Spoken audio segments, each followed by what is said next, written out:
welcome back to the Citizen channel. I hope you're all staying safe and well. We'll look at our last home programme of the 24-25 season. Yes, against Bournemouth. I wonder who's on the front. No surprise there. We'll have a quick talk about that cover in a minute. I was a bit confused by it until obviously something popped up in this issue of this programme to sort of clarify what the hell's going on, but we'll talk about that in a minute. So we're going to have a look through the programme, mainly a tribute of course to KDB, but we'll talk some stuff on Bournemouth as well, because that's what it's about. City against Bournemouth. Of course the game took place on the 20th of May 2025, and this is just a look at some facts and oddities about both clubs, and especially Kevin De Bruyne, of course, with it being a special issue, because still the same price. I mean, other teams might have bumped the price of the programme up, but still £4 for the 84 pages. So, yeah, on King Kev, great cover, but not, yeah, just join me as well. There will be a look at the designs of the covers of the home programmes and a top 10 to come over the next week or two, as well as one of my end of season specials. So we'll come back to this King Kevin cover, although not perhaps in the way you think.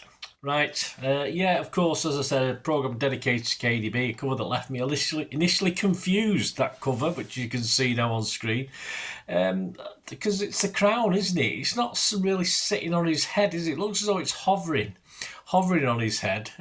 He's got hair, so perhaps I'm not used to it. I'm used to a crown fitting quite snugly. I remember that one they made for Colin Bell, of course, very famous, like a made-up one for him, wasn't it? But stuff like that. But I was initially confused by this, because I thought, well, perhaps it's only hovering. It's not quite sat on his head properly, because it's obviously, we do have more than, there's always more than one king, of course. The king is dead, long live the king, and all this sort of thing. And of course, notably Colin Bell. People like me, if you said the better player between Colin Bell and Kevin De Bruyne, I'd probably still plump for Colin Bell. That's just how it is.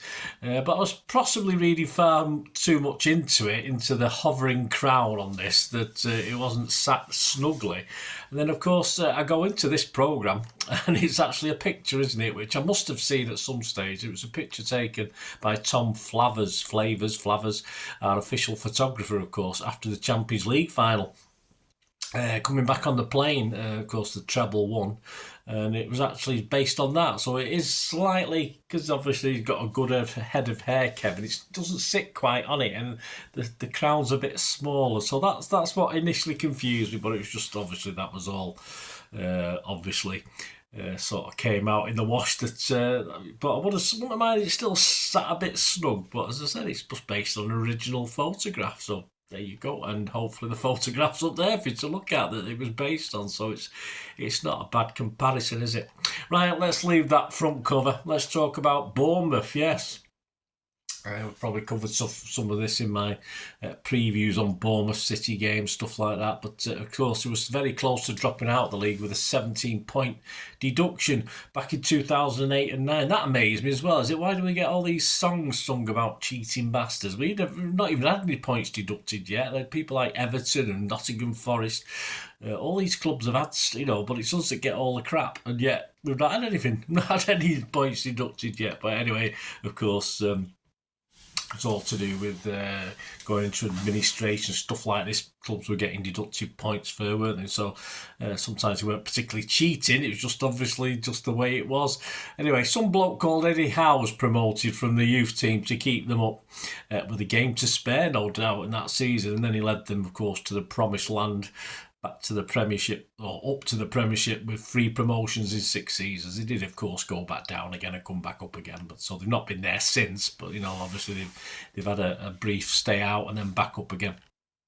Andoni Iraola, have I said that correctly? I made Mike laugh on Bolt from the Blue by pronouncing it part of the female anatomy, but my apologies. Andoni Iraola, yes, 7 caps for Spain in his footballing career, over 500 games played for Atletico Bilbao. Of course, he went over and played a season with New York City as well, didn't he? And he was at Bilbao from 2003 to 2015. and joined Bournemouth in the summer of 2023. Their top 5 greatest of all time, Steve Cook was there from 2012 to 2022, a defender who made 388 appearances. Ted MacDougall, well, we know, I remember him. He was there from 69 to 72 and 78 to 80. 165 appearances, 126 goals. Yeah, he scored 9 times. Here we go. Here's a record. Dennis Law, we couldn't even get 6, could he, Dennis Law? We only got 5, but scored 9 times in an FA Cup first round game against Margate in 1971. 9 goals. He went to the dark side, of course, in 1972 before returning to Bournemouth. We know who the dark side is, just up the road here. Dominic Solanke. He was there from 2019 to 2024, 77 goals in 216 appearances. That, of course, took him over to Spurs, didn't it, last season. Colin Hulston was there between 2014 and 2020, 67 goals in 187 appearances. He moved to Newcastle back in 2020. Was it that long? Seemed a lot, not that long ago, doesn't it? And Steve Fletcher was there, one of their greatest, 1997 to 2000 and 2009 to 2013. He scored 106 goals, but what's his main claim to fame is the fact he made 500 appearances, which is the club record. He also served as assistant manager and a scout for the team. Right, that's Bournemouth. What about City? Well, Kevin, basically. Kevin said of the stadium atmosphere, yeah, I was interested to read this. He said there's been lots of moments when it's been really loud, especially the treble season. And there was a period of 2 or 3 years when it was incredibly loud all the time. Was that probably 4 or 5 years ago? I don't know. Anyway, so that's 3 or 4 years, and there's another 6 years that he's been there that it wasn't overly loud then. So we must do better, Blues, that's for sure.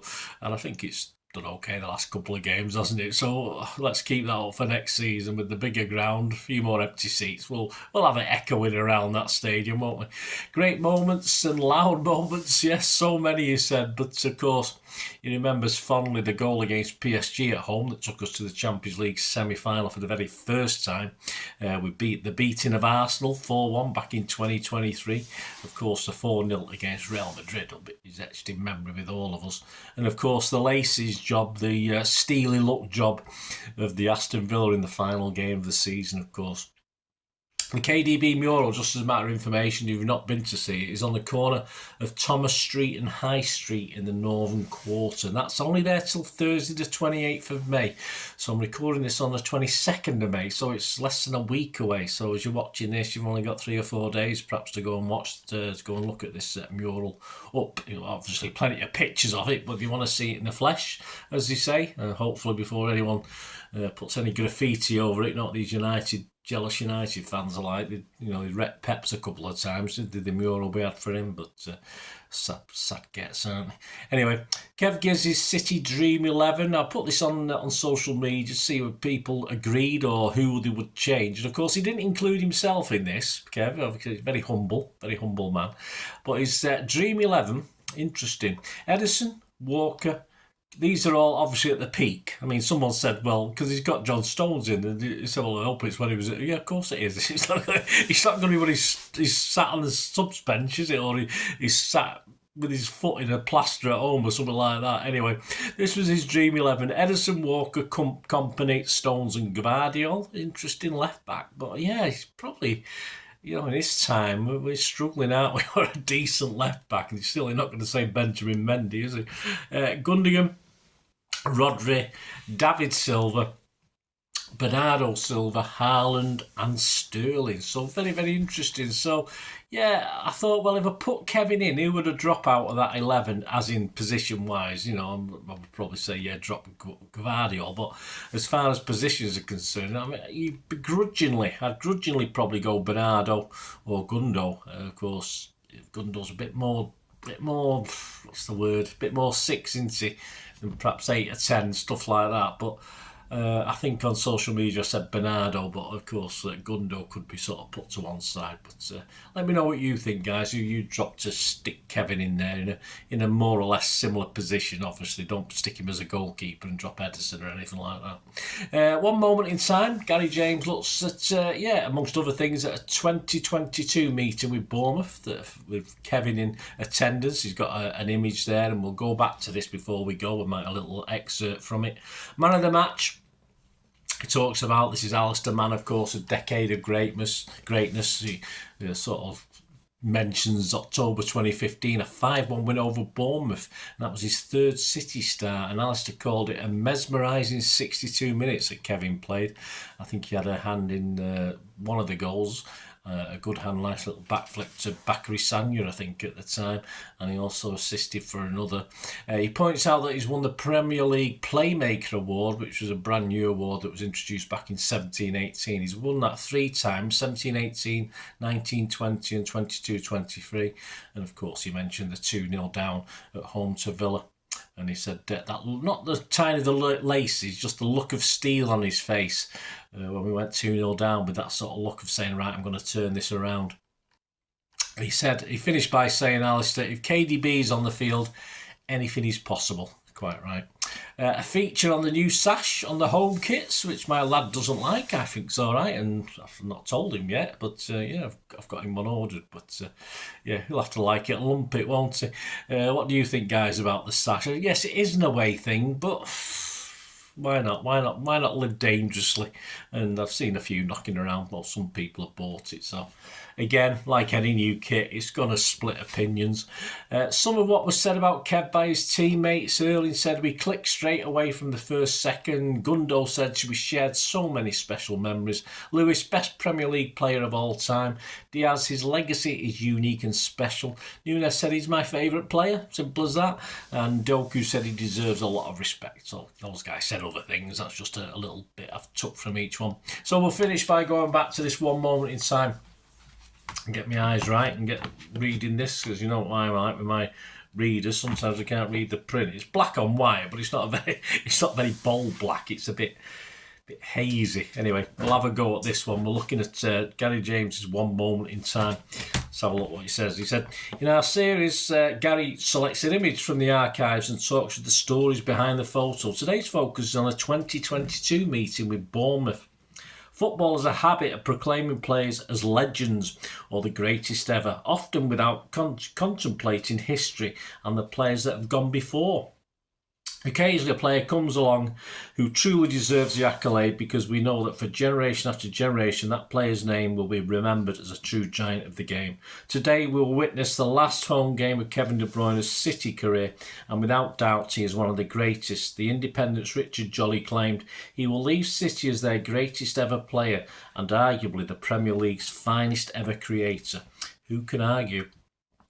As a historian, I'm often asked whether a player is the greatest ever. It's an impossible question to answer simply, because we cannot directly compare players from this era with, for example, the 1930s or even the 1970s. Yes, Colin, 60s and 70s.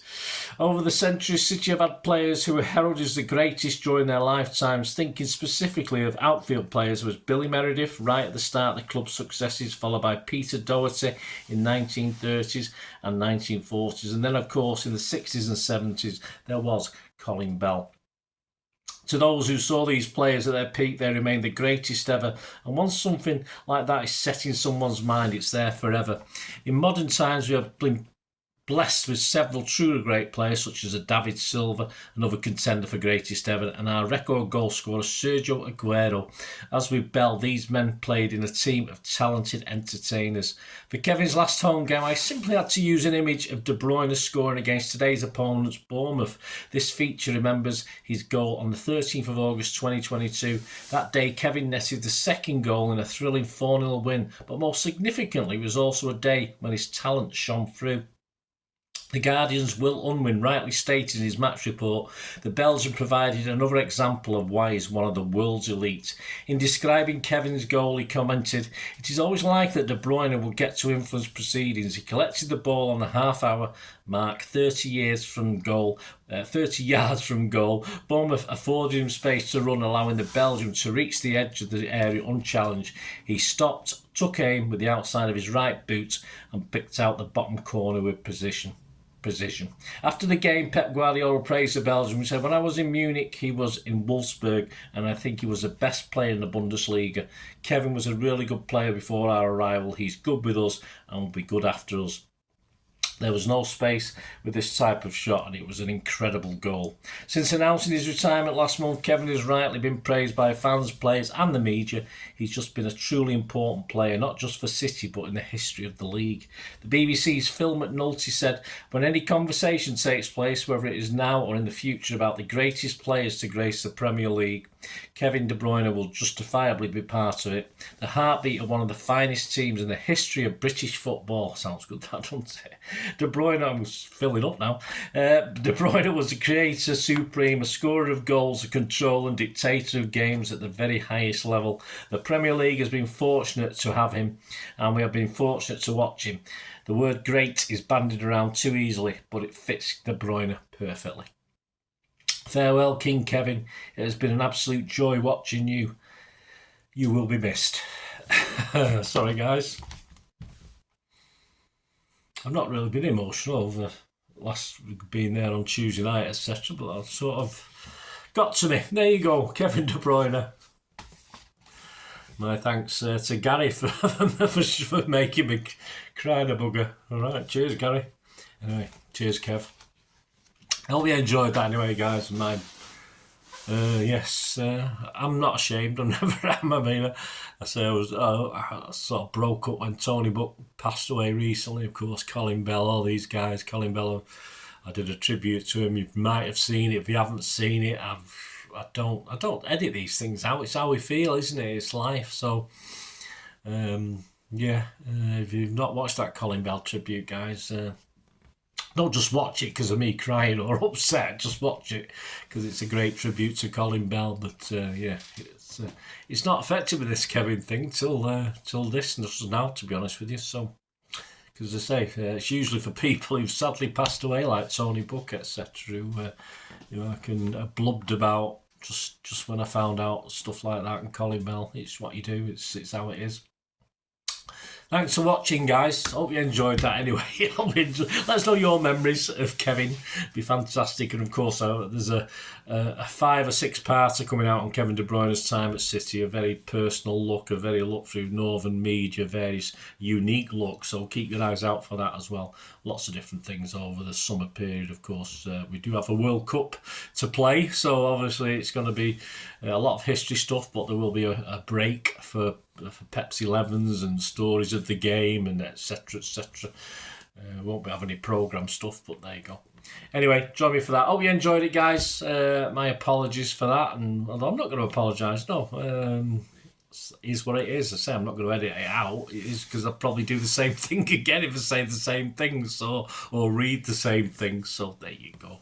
Any support, guys, is always very welcome, just from subscribing, or if you want to become a member of stuff like this, you get copies of scripts and stuff, everything, lots of little perks, and you get to see everything as and when I do it, rather than have to wait sometimes a few months, even a year or two sometimes, for some of my history stuff, so you have access to everything. So there are ways of supporting this channel, guys, if you like what I try and do, and all I ask is you just stay watching and listening. I hope you enjoyed the feature, and if you can support me through the subscription, if you can subscribe, guys, that'd be wonderful if you've not already done so.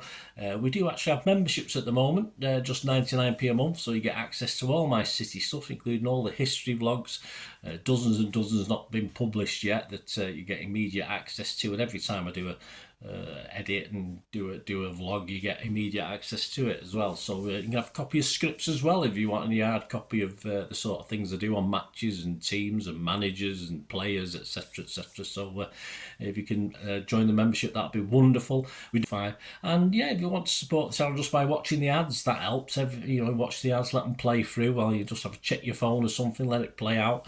And of course, if you follow any of the links, that always works as well. You follow a link to one of the ads and you fancy something. I've done it myself. I've followed a link and actually purchased something from another organisation. But it can happen. It can happen. Not all ads are stuff you're not interested in.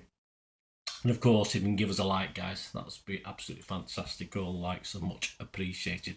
Anyway, thanks for watching. Until the next time, of course, I only ever ask one thing, don't I? Please, I ask you all to stay safe, especially you Blues. Until the next time, come on, City. Bye for now.